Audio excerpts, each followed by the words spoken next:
Well, hello and a warm welcome back to the Andrew Eborn Show with me, Andrew Eborn. And my very special guest today has a simple mission, which is to create stories that help others survive their own. I'm delighted to be joined again by Erica Muse. Hello, Erica. Hello. We've been having a very full and frank discussion about your roller coaster of a life and how you've been using storytelling and creating characters, if you like, to help survive. We touched on your father's accident, the devastating accident that he had. Talk to me about that. Basically, my dad, understandably went on a bit of a spiral after my parents got divorced, and um, my mom would never let him have a motorcycle for completely reasonable reasons, clearly. My uncle is missing most of his calf on one of his legs, like it's just kind of bone on one leg from a motorcycle accident. And then my other uncle Alan, he's also, had some issues on motorcycle. Luckily, he's okay, but he's also extremely careful. We know my dad is not necessarily the careful type. And like I don't think I know anybody on a motorcycle that hasn't wiped out, and 80% of them have devastating injuries. And so I do understand. And that's another reason I kind of stopped doing a lot of the Harley stuff after my dad's accident. And I don't really advocate for having a motorcycle unless you're just going to ride it in places for that, because it's not necessarily you, but other people on the road are not mindful enough for a motorcycle, and you do not have the safety equipment, no matter what you do, to protect you on the freeway by any means. Like if you're going over 60 miles per hour on a motorcycle, it doesn't matter what safety gear you're wearing. If you come to a complete stop from that, you're gone, and at the very least, a limb. But my mom remarried in April, and then my dad was supposed to be helping me move, and he was out drinking at a biker burger place. And on his way home, he was following my uncle was following him on his motorcycle, and a truck. Um, I know now that the gentleman was on like a heart medication and he wasn't supposed to be driving. And so he says that he kind of nodded off. And so the light changed to green for my dad and my uncle to go, and they hadn't even made it to light yet. So they never even slowed down. So the light turned green, they were going, and the truck in the left turn lane just went and hit my dad, knocked my dad into a little Scion car that my dad totaled with his body. So the bike got pinned between the truck and the car. My dad flipped over that car onto the pavement on the other side. And the woman driving that car shattered her left arm. That's how bad the car was crushed. And then my uncle hit the back of the truck and went flying into the intersection. My uncle ended up okay. He just had a slight head injury and like a shoulder injury. Whereas my dad had gotten his leg caught. And so when it had slipped out, it had been broken 17 places. His other arm had been shattered, and his head was completely cracked open.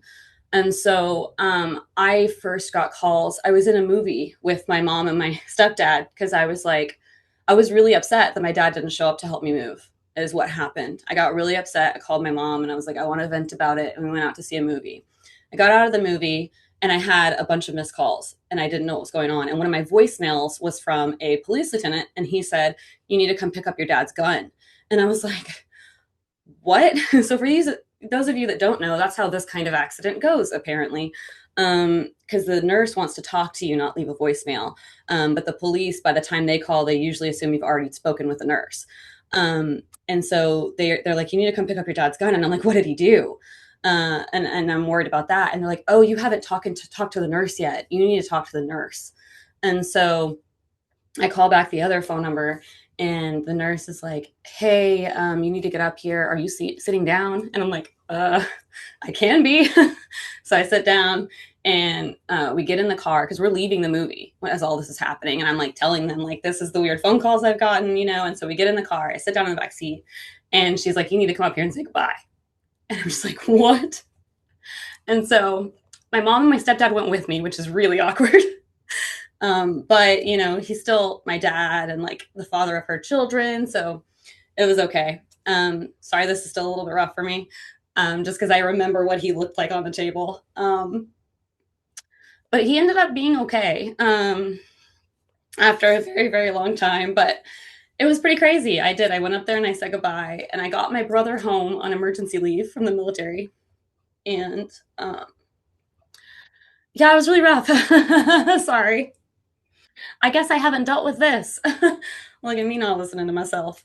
But yeah, it was rough. And so I ended up I quit a lot of my side jobs and stuff at the time, and I was just kind of taking care of him while he was on life support, and then he went into assisted living, and I was there for the whole run of it. And when he was finally off the machines and coherent and stopped calling me Dr. Pepper, um, I he kept saying, like, things are going to be different, we're going to be closer, and all that stuff. And then he went home, and things are not so different. He's very set in his ways, but it's okay. My dad's kind of a redneck. I guess by any definition, so I guess more than kind of. And we've always tried to kind of rein him in from that a little bit.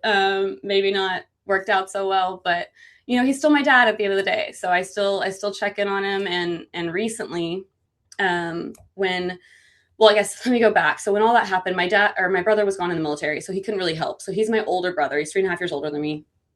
And he's closer to my dad. So that's like another reason, like, I couldn't not be there, because like I don't I didn't feel like Johnny would ever forgive me, if I wasn't there for dad while he was gone in the military. So I did all that. And then, a few years after Johnny being home from the military, he's like, man, I forgot like what dad was like. Like, we don't get along at all. And like, you know, and he kind of stopped like checking up on him as much. And I'm like, I don't want to be carrying all the weight here. I have other stuff that I'm trying to get back to in my life. And then like we finally had a sit down conversation about it. And I think it's the first time me and my brother really had a deep conversation. And that was really, really nice. And so it's been really nice to be closer with my brother than I ever have been. And so I guess in a weird way that accident did that. Just took a few years. But yeah, recently when I got back from Japan, an hour after we walked in our front door from returning from all of those wild travels and a delayed plane, and like, I'm all frazzled. My dad had a heart attack. And so now I'm dealing with that. He's okay. He got a stent, and he's back home, and he's on the mend. But I've also gotten him a bunch of home care and reported him to adult social services, just to make sure that everything is as it needs to be, because I can't be driving an hour and a half every week to make sure that they're actually, the people that he lives with are actually cleaning up around him and doing the stuff that he says that they're supposed to be doing. Which is a whole story on its own. But yeah, so handling my dad has been interesting. But and I don't support a lot of his views, but at the end of the day, he's my dad. So yeah. And as you say, that's driven you actually closer to your brother as a result. So from that point of view, that there is good in what's happened. But your father watching this, is he proud of what you've done? Yeah, yeah, I think so. My parents don't really understand anime. And it's very funny. I put on my demo reel. It's funny to me. I hope you guys see the humor in it. I put on my demo reel at my mom's house, and I went to the bathroom, and I came back, and she had changed the channel. And me and my husband were like, it just started. And my mom was like, what? That thing on the TV? I don't know what was happening. Like, she immediately forgot what we were doing and was like, she cannot watch anime. Like, she just can't. Like, that something about the style or something. She's like, this literally makes me dizzy. And like, her eyes cannot process it. It's fine. So that's interesting. They will watch my live action stuff. They watched Insane Like Me. They got a kick out of it. And so they do support me in their own fun way. They just don't understand anime at all. And is it important? I mean, so many people and have a lot of creatives on the show. Sometimes the recognition by their family or the recognition by their peers is far more important than anything else. Having your parents' blessing, how important would that be? Um, I would say a little, but it wouldn't stop me. If I didn't, it wouldn't stop me. But it feels nice when I do.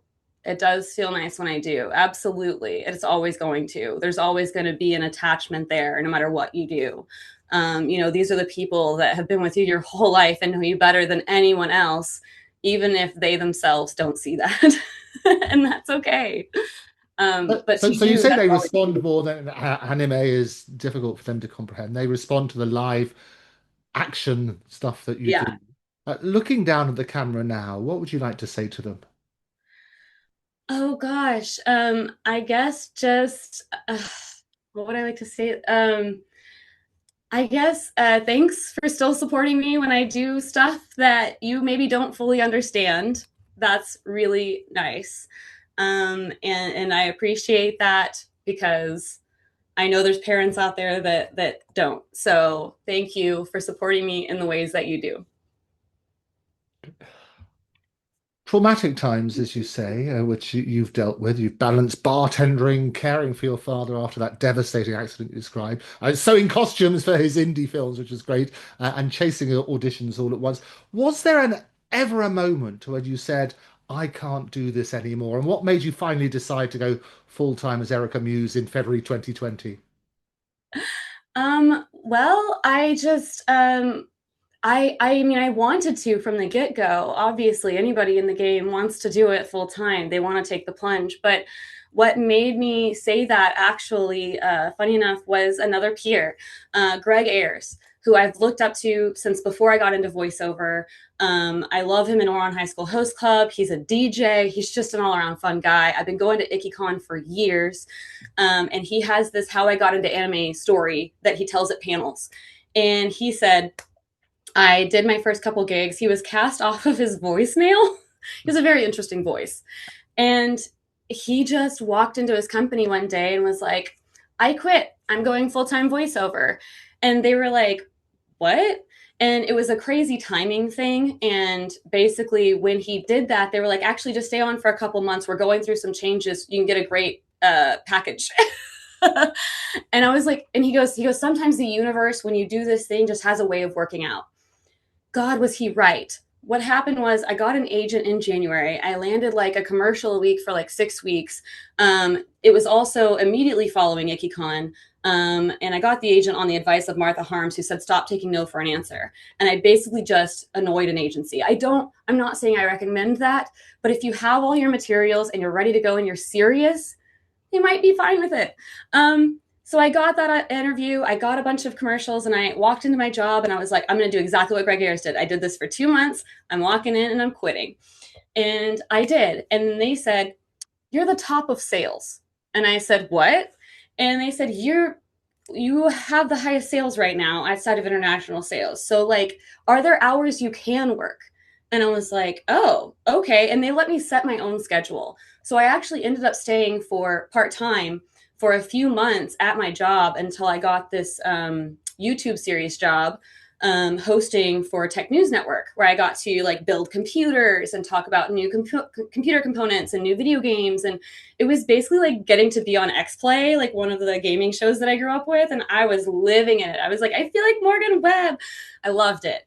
But they pulled this thing, Tech News Network, Tech Deals, where they were like, okay, fire your agent. And I was like, right after I left my day job and I went full time with them and I was running 2 channels, they said, fire your agent. And I was like, no, because my agent had got me that job.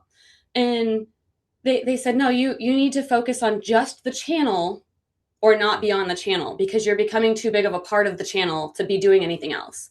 And I'm like, okay, but I can do my auditions and stuff in my own time. And then they were like, you don't have your own time anymore because you're a personality for this channel. And I'm like, I can't do stuff in my free time. And that's where I set the bar. And that's the first time I've really walked away from something. And I absolutely loved it. But they issued an ultimatum that I could not do. They wanted me to fire my agent and stop doing auditions. And I just said no.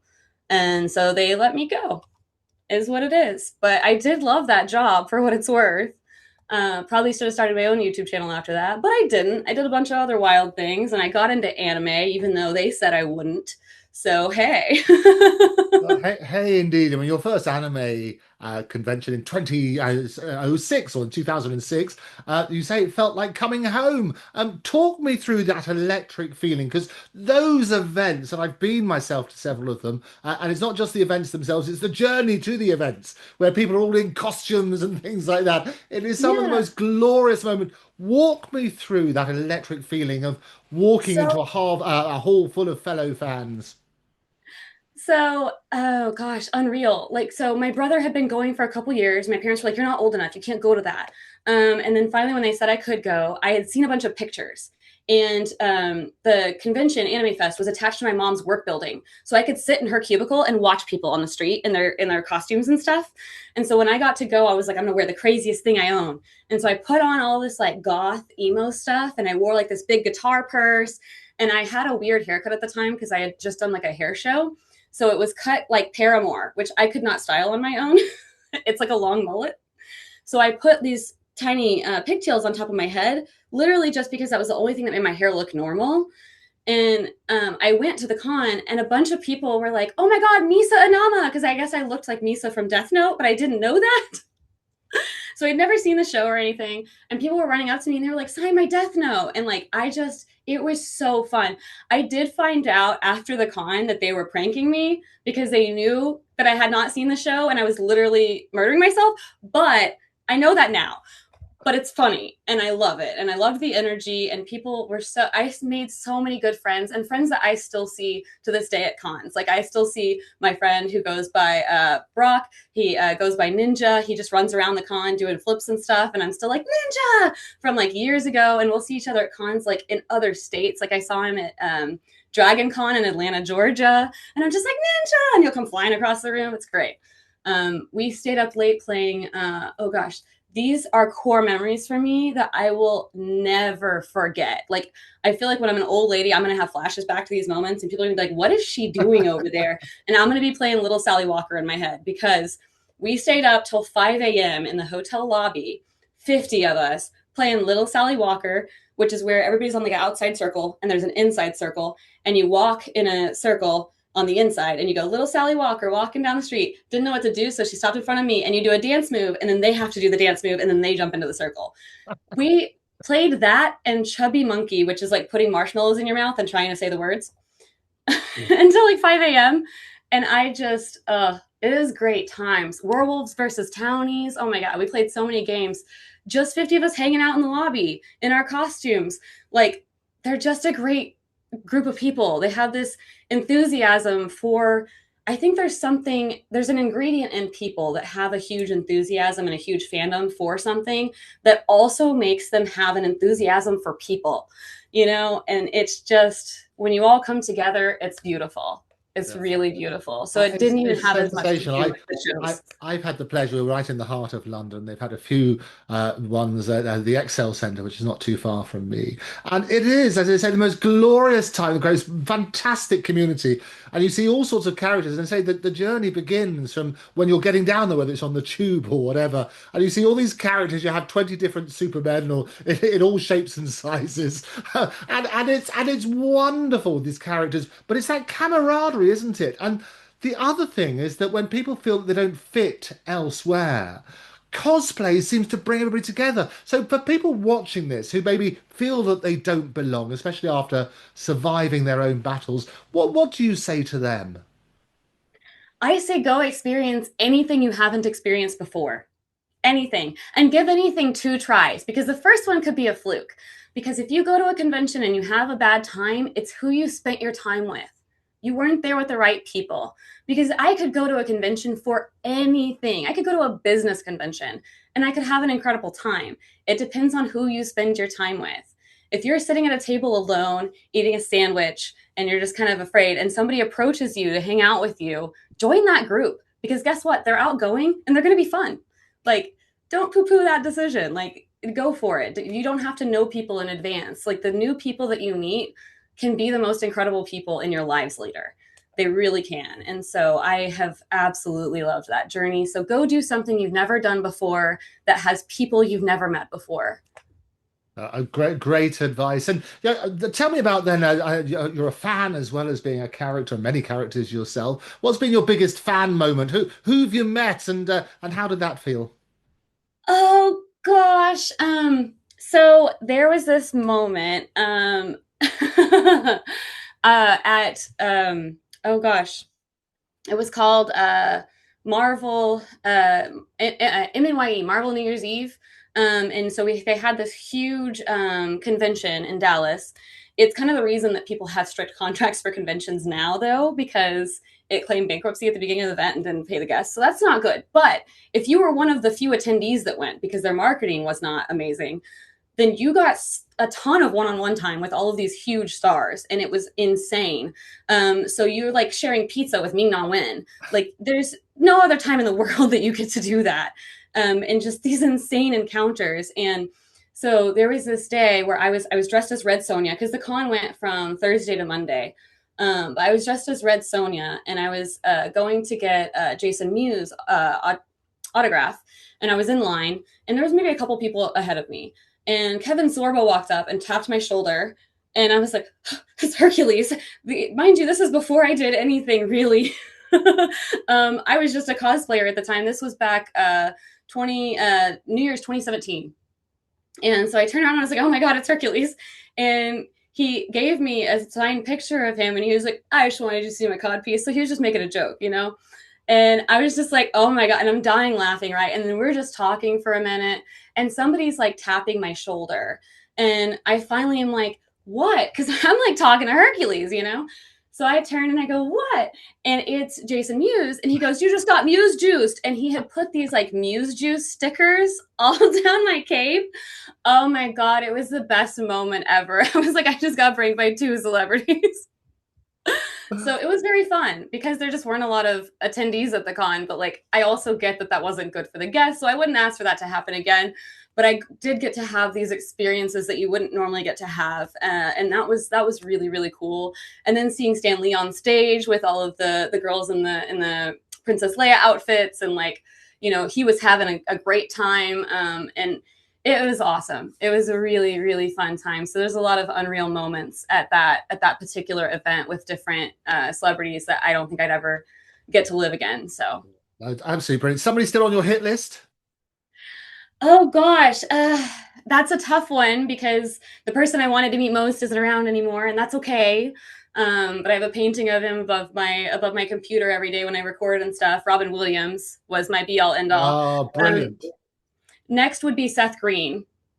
I've been obsessed with him since I was a child, and I think he's just a brilliant mind all around when it comes to fun and comedy and creativity. And he's been a part of so many different amazing things. And I absolutely love Robot Chicken. I know it's an absurdity of stop motion, and I love it.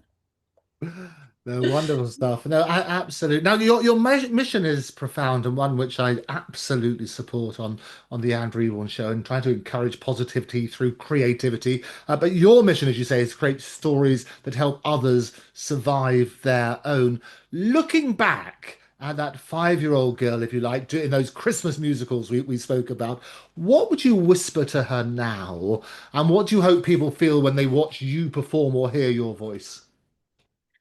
The thing that I would tell her now is if anyone out there looks like they're judging you or giggling, it has nothing to do with you.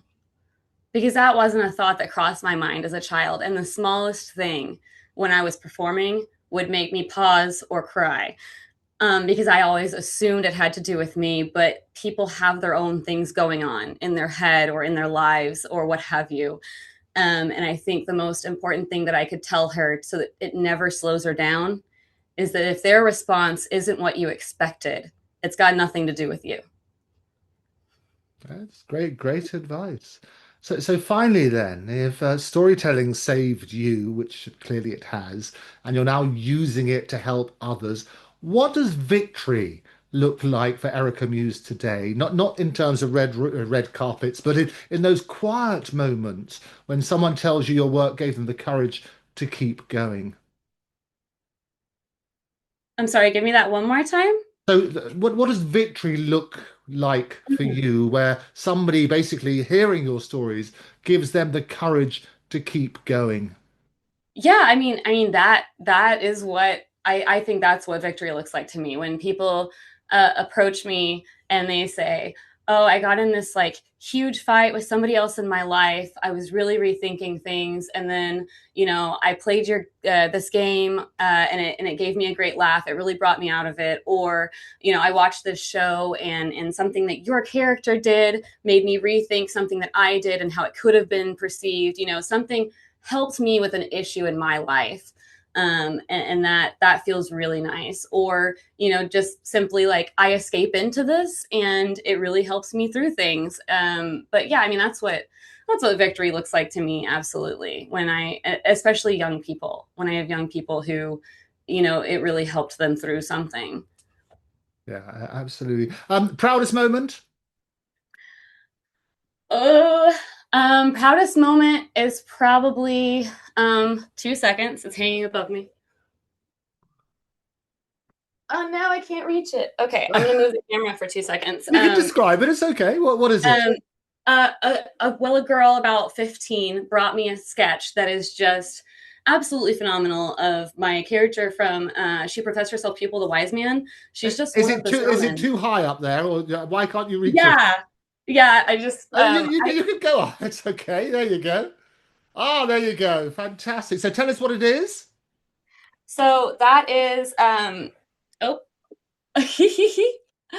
that is Diva Letitia from She Professed Herself Pupil of the Wise Man. And so it's an anime where I'm one of the summons. So it's a wizard, a grand wizard who's trapped in a little girl's body who's trying to summon something to the battlefield to show people what the wizard can do. So it's very complicated, but basically she just flies into the battlefield on a diamond and she sings and then screams people to death. So she's a fun character. She's pretty wild. But yeah, that's a sketch that somebody about 15 brought me at a convention, and I was absolutely floored, and it's still one of the coolest sketches I've ever gotten at a con from somebody. And I was so thankful. And she's just like, I followed your journey. You started out as a cosplayer and you were a fan just like me, and then you did it. And I'm like, oh my God, like that feels really nice that she's looking to me going, I can do that. And that's really cool. And that's why I do this. Absolutely. Biggest regret? Oh gosh, biggest regret. Not doing it sooner. Yeah, not doing it sooner, not realizing that it's something that I could pursue more seriously here. I think my biggest regret is not doing it sooner. Okay. And if you were to write a letter to yourself at the beginning of your career, with the lessons that you've learned throughout that career, what would you say? And would you actually have listened? Oh gosh, yeah. So many things. The same things that I said to my brother that it took me 3.5 years to get into Funimation Crunchyroll. Took my brother 9 months after reading through. I had made a step by step. I also share this advice with everyone. It's advice that I've gotten throughout my career that I'm like, this will help you. I don't believe in gatekeeping. I think there's a spot for everybody. Like if you're the right person for the voice, I want them to find you. And so I want everybody to have that opportunity. I mean, I want to hear you. So Um, but the main thing, oh gosh, I'm gonna say a few things. So, firstly, don't take no for an answer when you are ready to get an agent. When you have your headshots, you have your demo reels, you know you have all the materials that you need.